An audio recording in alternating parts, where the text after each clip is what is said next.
Dragon Ball for me, as it was with so many people now, is the childhood we all remember. For kids of the US at least, we would be sitting at the couch watching Toonami and getting in your weekly dose of that good old Dragon Ball Z. Dragon Ball is the most recognizable show in all of anime. Fuck, even your mom will know Dragon Ball if she sees you watching it. Oh honey, are you watching that Dragon Ball thing? Yeah, Mom, it's Dragon Ball Z. How about Dragon D's balls across your face? Oh! One of the greatest gifts we ever received from this series in particular is a little game called Dragon Ball Z Budokai.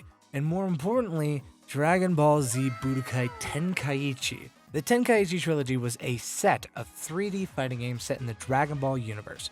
Were these games fair? Fuck no. But were they fun? Oh, absolutely. Getting to play as many characters throughout the shows and movies, and even using world-destroying moves, made this game so worth every second I spent on it in my childhood. And now, 17 years later, we are finally getting the sequel to the Tenkaichi franchise that not only gives a little nice nostalgic feeling for the people who are adults now, but the rebranded for this going on series for the newer generation to enjoy as well. But this game not only continues a legacy, but it does so in a way I don't think a lot of people realize. And do you want to help create a legacy? Then go ahead and key blast that sub button for me real quick, and we can continue on with the video. Something of note when looking at the gameplay of Sparking Zero is that it has a similar vibe and feeling as the other Tenkaichi games, which is a marvel to have to deal with when you consider the fact that we are talking about 17 years difference. To be able to have that same feel is amazing. And I don't just mean in the combos and the mechanics of the game, which are super robust and so enjoyable to play. I also mean in the animation. The animation of the Tenkaichi games, and the same for the Sparking Zero, gives a lot of weight and feeling for the attacks in the game.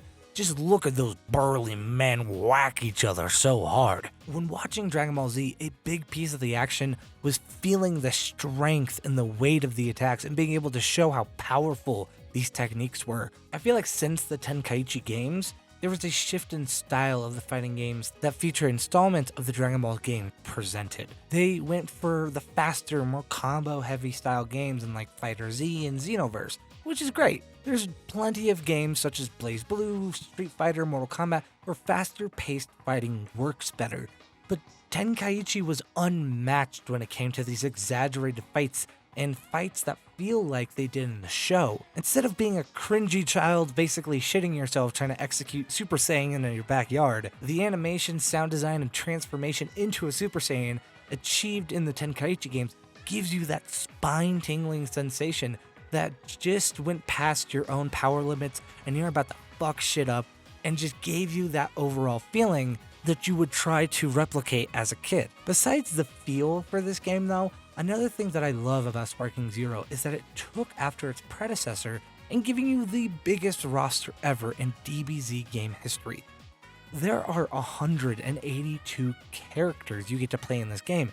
There isn't a fighting game that has ever come out that wanted you to have that much fun. Here we are to grovel at Bandai's feet because they have competent enough devs to unlock their ultra instincts and use the greatest catalog of fighters in an IP and just go, fuck it, we ball. Since the glory of the Dragon Ball and Naruto runs of 3D fighting games, we got an influx of 3D fighting games for several anime IP, and well, they're dog shit.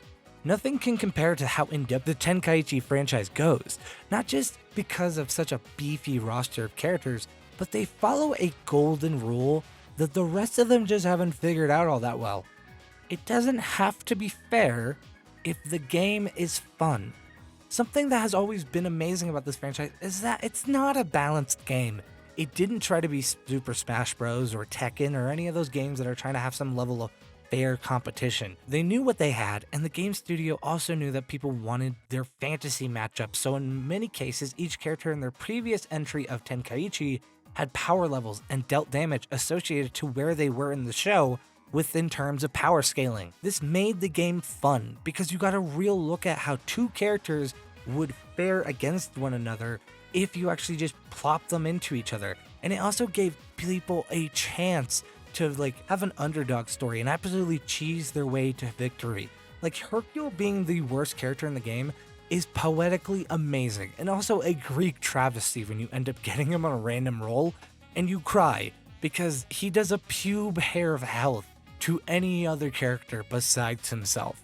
These games really emphasize the idea that a fighter, no matter how combo heavy and competitive, at its base, it just needs to be fun for people who really enjoy the game. And Sparking Zero does this in spades. It's really all thanks to the studio that made Sparking Zero. Who made this game again? Chunsoft, Rive. Wait a second.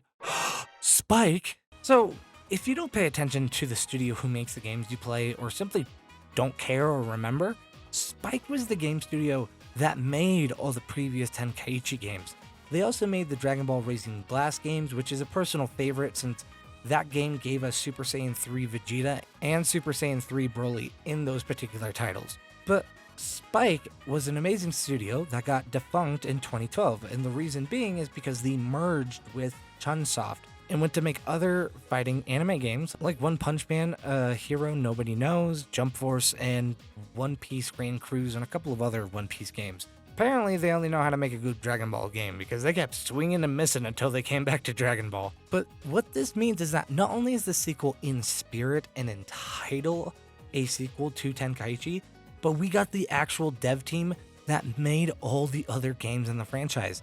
Even the one that won't be named because we only got 3 Tenkaichi games before this one, no other ones. But they got their chance to continue a legacy of games that put Dragon Ball on the map of the gaming world, while it was still having long-term domination in the anime world. A chance for a studio to continue such a passion project was such a gift for old players and new players alike. And with the resounding positive reviews for this game, there's no doubt that within the next decade, we will probably get another amazing sequel to Sparking Zero as well.